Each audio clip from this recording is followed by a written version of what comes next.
What's up guys, it's Brian, Alsruhe with NeverState.com, and a funny thing happened today. I was trying to find some of the footage that Thrall and I taped together while I was out in Sacramento, and one of us may or may not have deleted it. It was me. One of the mornings while I was out in California, Alan and I spent a lot of hours taping, where we were just sitting in chairs talking about business, talking about the entire Q&A that you guys saw a couple videos ago, and then I may or may not have edited up that video and thought I deleted the correct one. I didn't. But luckily, while Alan and I were pontificating about how to solve the world's problems, we taped enough that we're gonna get 2 parts. So if you guys wanna see part 1, go over to Alan's channel. While you're there, you should subscribe. The guy has one of the best channels on YouTube, and this will be the second part. Now it's gonna be a little bit different than my normal videos because there's not a bunch of jump cuts to black and white scenes where I'm kind of being self-deprecating. This one is more of a conversation between Alan and I talking about how we both built our businesses. So settle in, grab some food, and we will commence with that conversation now. Work out for you.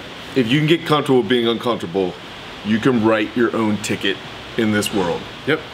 Guaranteed. Works for everything too, not just gym or business or working out. It's everything. Right. Just get used to that feeling of I'm outside of this little box where I know that I'm safe, where I know I'm secure. Just stay outside of that.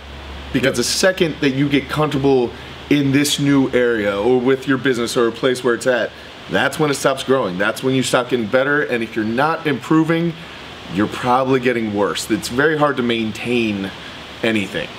You've got to kind of embrace the struggle and learn how to roll with the punches and dance in the rain. So I remember there were a lot of times before I had opened my gym and I just had a day job, or even at times in the military, I would go by each day just completely zoned out. It would be like a black hole of work to where I was like, it's only been 1 hour, when am I gonna be done? And I would just skate through my days. And that's really not living, you know what I mean? So when I got out and I was really trying to figure out my next step, I was always moving every single day. I was like, damn, rent is due in 2 weeks and I need $500 more to make rent. What am I gonna do? And I was scratching and clawing, trying to figure out what to do. And really, I guess you could say that I felt alive. I was trying to make things happen. And so you have to kind of embrace that and roll with it. That's where growth happens. So don't be afraid of it. Don't be afraid of struggle and of challenge. You just have to go with it. So one thing that I was gonna say that I forgot to say about the vision, one thing that worked for me to give you guys some actual tips and not just ramble on for 20 minutes, you can really capitalize on some things that others might view as a disadvantage. So what I mean is, when I first opened up Untamed Strength 1.0, the first location, it was very small. And there were some people who would come into the gym. I remember one person in particular came in and they were like, and you know, at first I was embarrassed. I was like, yeah, you know, this is it, it's not much, you know, ask if you have any questions. But he was like, man, he's like, I go to 24-hour fitness and I have to wait. It's so busy there. I have to wait like 20 minutes for a squat rack. And I was like, it like clicked. I was like, I don't have any members. I was like, dude, you come in anytime, there's a squat rack open for you.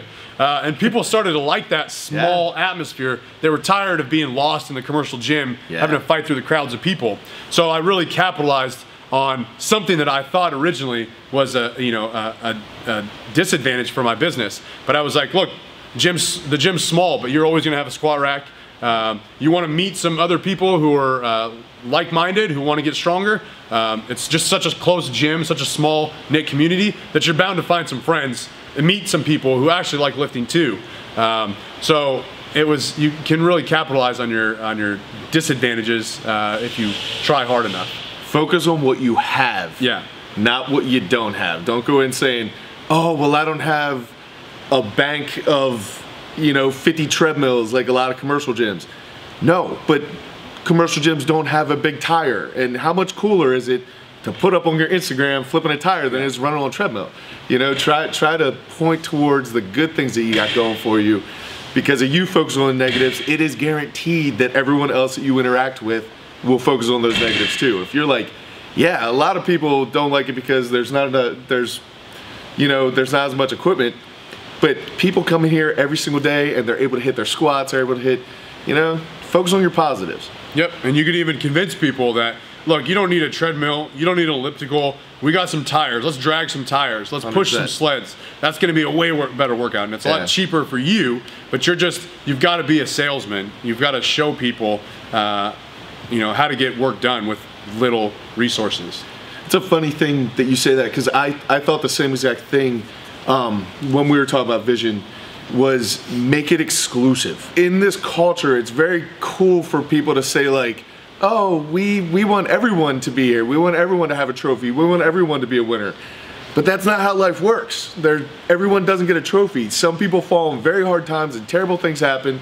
Some people don't work hard for their things and terrible things happen. But if you create a small gym, like what I have a very small gym. Alan's gym is larger than mine. But if you make it exclusive and you're like, yeah, anyone can run on a treadmill. How many people can flip that tire? How many people can pick up an Atlas stone?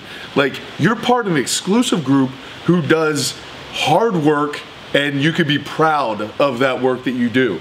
As opposed to like, oh, I went on a treadmill, I kicked it up to a big 3.5 miles an hour today and went for a jog. Like, make it exclusive, make it seem like you need to be part of the club to be part of this gym. Like, it's not cool for everyone to come here. Even though you do want more members is obviously good, but it should be a small group. And at my gym, no lie, I've thrown people out because they had negative attitudes. And in a spot that's as small as mine, if you have a negative attitude, that is like cancer that just spreads. So if people have really bad attitudes, I'm like, you gotta find someplace else. Here's your money back, have a nice day.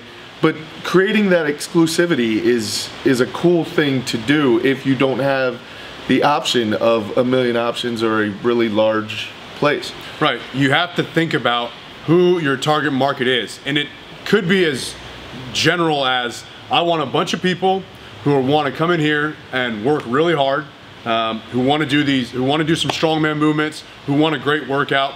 And it could be as simple as that.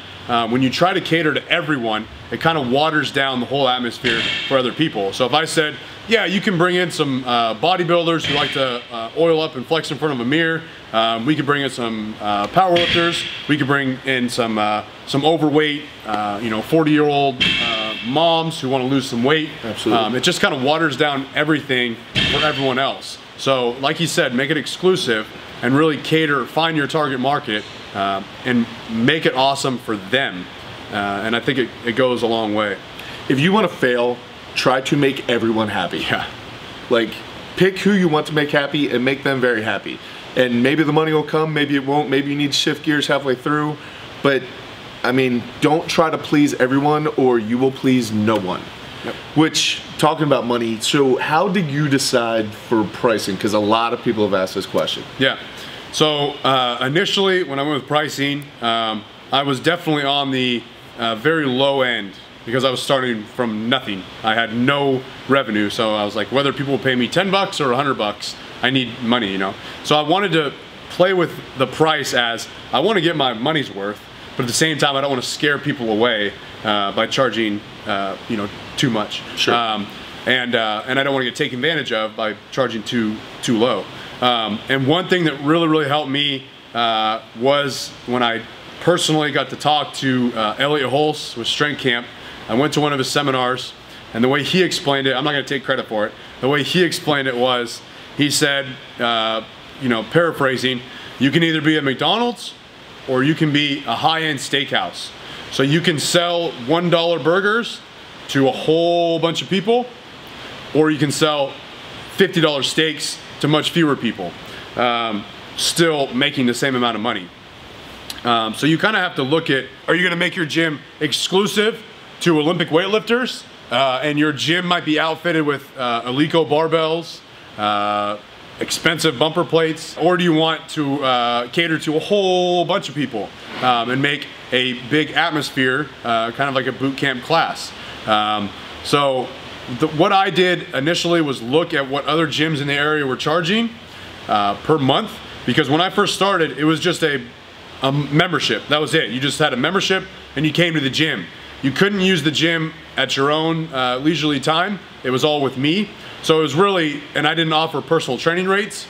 It was just me taking whoever came to the gym through a workout. And that's all that it was at the time. Eventually, I moved on to doing personal training, and I really just thought about what I feel comfortable with paying initially. But I don't know, how'd you decide your pricing now or when you first started? I did something similar. I like looked around at other gyms, and other gyms that were like my size, and since every single person that walks through my gym essentially gets like personal trained, even if, because our class sizes sometimes are bigger, sometimes are smaller, but even so, like you have pretty, not one-on-one, but I'd say like a 3-to-1 kind of ratio from coaches to people. And so at other sports conditioning places, they charge like $120 to like $150 a month, and I was like, that's kind of ridiculous. So I don't want to do that. However, I'm literally giving away coaching that people would pay very big money for, so it needs to fall somewhere in the middle. So I ended up charging accordingly, but then as I got busier and busier and busier, I literally started looking at my time and how much was an hour's worth of my time actually worth. Because if I wasn't spending it doing this, I don't have, like very much like you when I first started out, there were a lot of dead hours in a day where I was like, so let me think about what to do, you know? Right. And if someone came in and they were like, hey, will you train me? Here's $50. You're like, sure. Yeah, you're like, that sounds great. Let's go on that. But now I'm busy enough that I'm like, look, I would love to train. I'd love to help you out. But I literally have 45 minutes out of, you know, the entire day. If you want that 45 minutes, that means that I'm not going to eat. I don't get my workout in. I don't get something gets cut, right? So how much is that time actually worth? So now my prices are a little bit higher, but I mean, that's how everything works. The things that are in demand, you pay more for. And I think a lot of people don't realize, and I really get bothered when people come in and like argue with prices. My prices are, I think, pretty inexpensive. They are. But people don't realize that this money is not beer money, you know, like membership prices. You're paying, you're contributing to the gym. So everyone in this gym kind of owns the gym together. They're all paying for rent, for overhead, for toilet paper, for all the stuff that goes into a gym, insurance. So it's not a greedy thing to say, look, I'm gonna charge you a little bit more because of this reason. It's not greedy at all. It's just what has to happen so that you can continue helping out everyone else. Right? You can continue to have this gym running that a lot of people value. That's why when people abuse equipment or like throwing things down and doing a lot of things, as gym owners, it is massively annoying. And as other gym goers, it should be massively annoying, because if that thing breaks, you don't get to use it. You don't get to use it, and everyone thinks that gym owners have a ton of money. They're like, you own the gym, you must be making all kinds of money. And you're like, do you have any idea how much a, you know, average barbell, like you said, if you buy like a super nice barbell, you could be spending over $1,000 on one barbell, that if someone fails one squat and drops it wrong on pins, it bends, that barbell's broke. More money, more problems. Yeah, so you start looking at things like that, and gym owners, at least not in my experience, none of the gym owners that I know are raking in money, none of them. Right. But if you see people abusing equipment or just not being an all-around cool person to those things, like Alan said, that is, as long as it's part of a small gym, we're not talking about like big Globo gyms, but if you're part of a small gym and you're all contributing to that, if a barbell breaks, you're paying for that barbell. Like, it just means that there's less money left over at the end of the month. All that money needs to go back into the business, and if somebody's breaking something, it needs to be replaced or you'll run out of equipment very quickly. Pricing. When you talk about pricing, when you look at a big company like Planet Fitness, who charges $9.95 a month, $9.95 a month, they are catering to individuals who are probably not going to use the membership. And they know that. So they want to sell as many cheap memberships. They want to make it so cheap that you have really no reason not to sign up. So that's who their target market is. When you look at some, like maybe a CrossFit gym that charges $250 a month, it's usually because one, they're CrossFit and they have to give a cut of their money to CrossFit. Yep. But the main reason is it's usually a small warehouse, 1,000 to 2,000 to 3,000 square feet. They can't afford to have 500 members in that area. So the people that they are trying to attract are people who are willing to invest a lot of money in a membership because they are going to use the membership. They are going to be in every class 4 or 5 days a week. They are committed. So it's, you know, are you willing to spend $300 on this gym membership? No, I'm not. Well, then you probably shouldn't be here. So that's another way to kind of look at why gyms are charging the amount that they're charging. Absolutely.